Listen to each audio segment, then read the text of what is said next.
Chapter 4. Dark Space. Dark space earned its name. It's like an expanse of translucent storm clouds with terrible thunder. You could almost mistake it for atmospheric weather.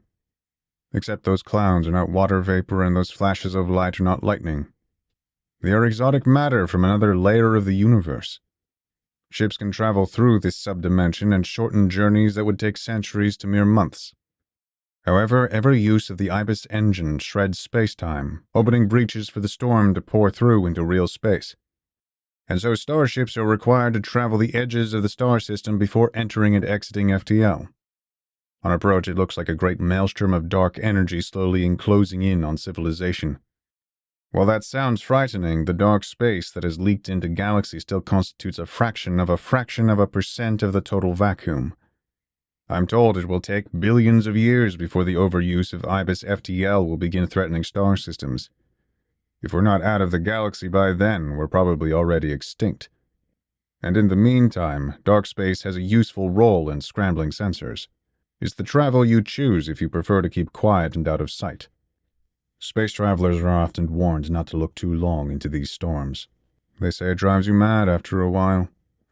You start seeing things that can't be there, strange planets rolling in the dark, ghost ships that appear in and out of reality. And most feared of all, the baleful monoliths of the aberrants. I have never put much stock in the stories. Even when I was young, I had no trouble staring out into that howling void. And now, I have spent so many centuries in spacecraft that it is a second home to me, a rare place of rest and solace in a very indifferent galaxy. Besides, I also know now that the aberrants do not originate from dark space. Their realm is further off. Yet, I would still be lying if I claimed I had not seen things in those clouds I couldn't explain.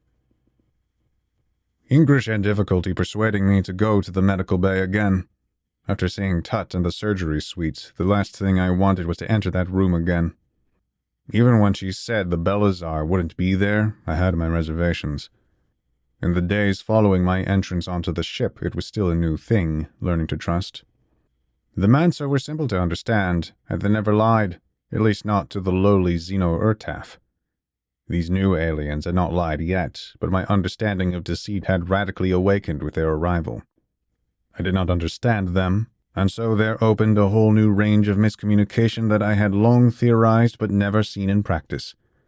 For a long time I was envious of English and her telepathy. It seemed she had access to the simplicity that I had lost when Amon Russ took me from the Mansa. And returning to these early days, I was surprised when she mentioned offhandedly that she loathed her telepathy and only uses her abilities when necessary. My species isn't well liked in the galaxy.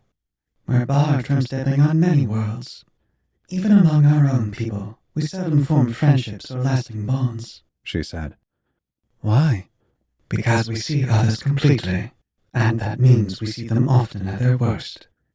If we choose to care for another, we have to do so knowing who they really are, and that's a harder thing than people care to admit. Just don't do anything wrong, I said. English chuckled. That's one way. But for the rest of the galaxy, I like to imagine people as what they could be instead of what they are. I think that's how we'd all like to be seen. I still think of that conversation, and I have always tried to live out that noble idea, even though few will ever give me that same courtesy. And I believe even in those terrible circumstances, when justice does not ask but demands you take a life, that you ought to do so mercifully. So when the Zero Sword is thrust through the heart, it is done not with wrath, but pity. But returning to the medical bay, English finally persuaded me inside. She ran me through a scanner that told her everything that you might have guessed from my haggard appearance. I had lived my life eating Mansa food, drinking Mansa water, breathing Mansa air. To say I had developmental deficiencies would have been an understatement. I had deep sores that refused to heal. Most of my teeth needed to be repaired or regrown. I learned my lungs had been scarred from a childhood of breathing poison. My body was little more than skin draped over bones. English gave me 12 shots that day, ranging from vito fluid to immune system boosters to bone marrow stims. I was quickly put on a regimen of heavy maturation cocktails to reverse the decade-long damage to my body. It was painful at times, and often I would go to the medical bay dragging my feet. but it is quite the thing to learn what health feels like after a lifetime of sickness. It is not merely freedom, it is a whole new world, a new way of experience. To just take in a full breath of air is a delight most take for granted. I am convinced existence itself is a joy that people forget through repetition. But every breath is a miracle, and I have vowed never to be ungrateful. As I was sitting on one of the beds, Ingrish put a small device over my finger, and I felt the prick of a needle.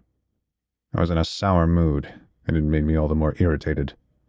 I had already been subjected to the syringes, and while their pain was annoying, at least I knew what to expect. The surprise at the small gadget was nearly enough for me to storm out of the room. Ingrish took the little clasp away and typed on one of the computers. I crossed my arms. Why? That's the last one. Ingrish promised, her attention solely on the screen. Needed a blood sample. Why? I repeated, angrier than before. To find out where you are from, Ingrish told me. The answer caught me off guard. I was from Giza 6. There was nowhere else. It wasn't so much that it was my home, it was more than that. It was my center. It was what I knew. Growing up, you believe that the whole of reality revolves around you. And slowly that extends to what is around you as well. I thought Giza 6 was the center of the galaxy, and the history of Giza 6 was the history of the galaxy. To learn there was more to the story was unsettling. I felt something had been kept from me, something I ought to have known. For the first time, I felt a sense of violation. It would be far from the last time. There are markers in your blood. It won't tell us a lot, but it'll give us an idea of the planet that you are from. Ingrish ran the final calibrations, inserting the small box into a computer port. I was suddenly struck with a sense of fear. Ingrish was giving me answers, but what if I didn't like them? What if I didn't want to know? That's the terrible thing about knowledge. You can never take it back. You can only learn to live with it, and live with it I did. Before I could say another word, Ingrish suddenly clapped with delight and turned the computer screen towards me. Call, She announced cheerfully. You're from Call. Call Prime, that is. Amon told me about it once or twice. It's a lovely little planet, right on the edge of Vivint sector. The computer showed a verdant green and blue planet with 2 silver moons. It orbited a soft yellow star, and I saw a rich lushness that took my breath away.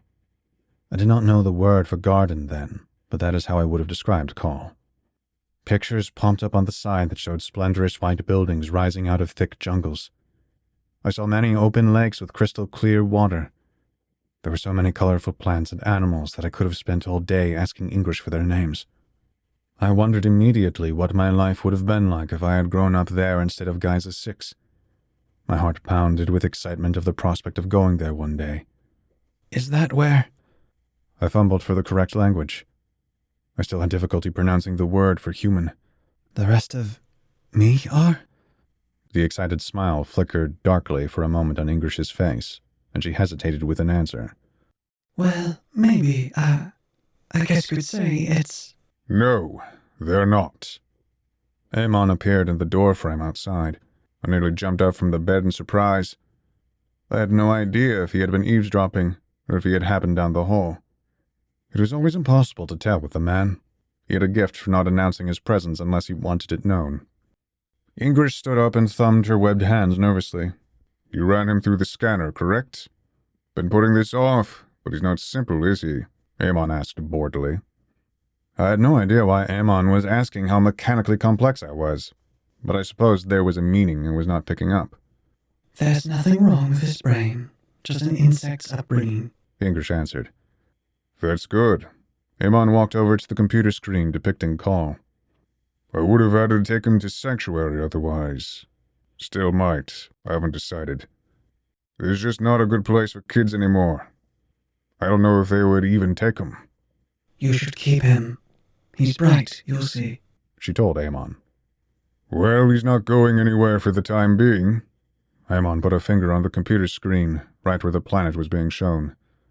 That's not Call. You're showing him what it was nearly 1,000 years ago. Ingrish nodded her head, abashed at Amon for calling out her deception. Do we need to tell him so soon? It's only been a few days. You don't need to coddle him. You see him as a child, but this kid survived a Mansa childhood. That means he's a fighter. He can take the hard knocks. Amon turned to me, his eyes quickly sizing me up. He crossed his arms. I'm sure you've got a lot of questions about us humans, why we're the only two aboard and why you're not going to sea anywherever we go. Well, now's the time to ask while I'm still in a good mood. English translated his words and intent, but I had only one question. Where? Nowhere, he answered. At least nowhere in big enough numbers to matter. There might be about 100,000 of us or so, scattered across the length and breadth of the galaxy. But there's no cities or planets, not really. The galaxy is home to quadrillions, so it's hard to find each other. He tapped a few keys on the computer screen, and I saw a new call, the real one. The white spires were either overgrown with plants or crumbling. The hollow ruins didn't just look empty, they looked starkly abandoned. The beautiful jungle became something altogether sinister, like it was hiding a grave. No, it was worse. It was erasing the fact that we had been there at all. This was my home. I didn't know the word back then, but for the first time, I felt homesick for a place and people I never knew. If I'd been on that planet, in those ruins, I would have run from building to building, shouting for anyone to answer back. I felt my heart ache from the loneliness of those image pics. There was much I didn't know, more still untold, but my throat clenched in somber realization. I looked back at Eamon. Why? The look on Eamon's face told 1,000 regrets and more. It isn't too complicated. Just the slow march of time. Time, and a war we shouldn't have fought. Amon Russ was a man of stories.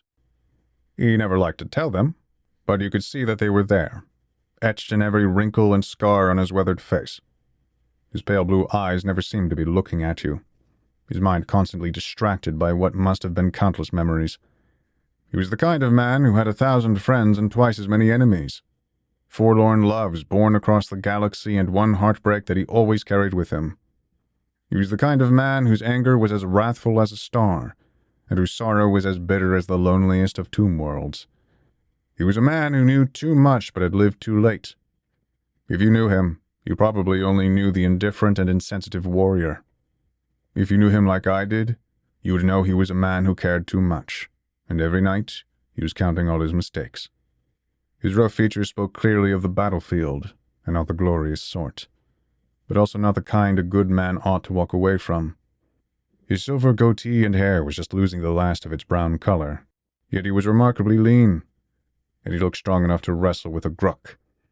He told me that day about the Fifth Aberrant War, about the things that couldn't die, the things still shrieking as EM ghosts in the void.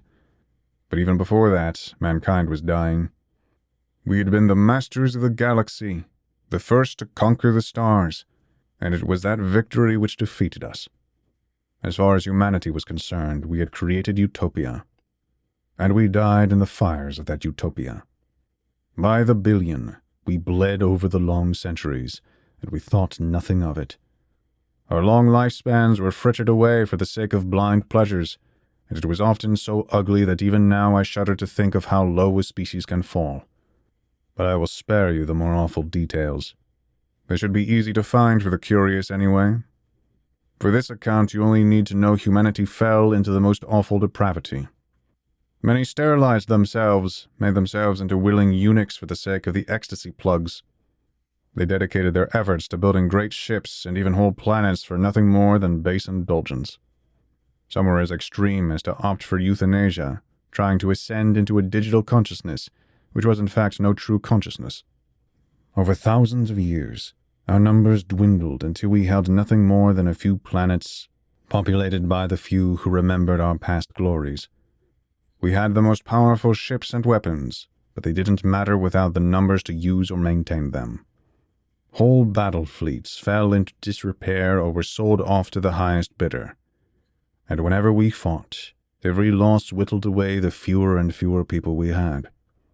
The galaxy was more than happy to accommodate our decline. For every species that was for us, twice were against, wanting to be their own masters.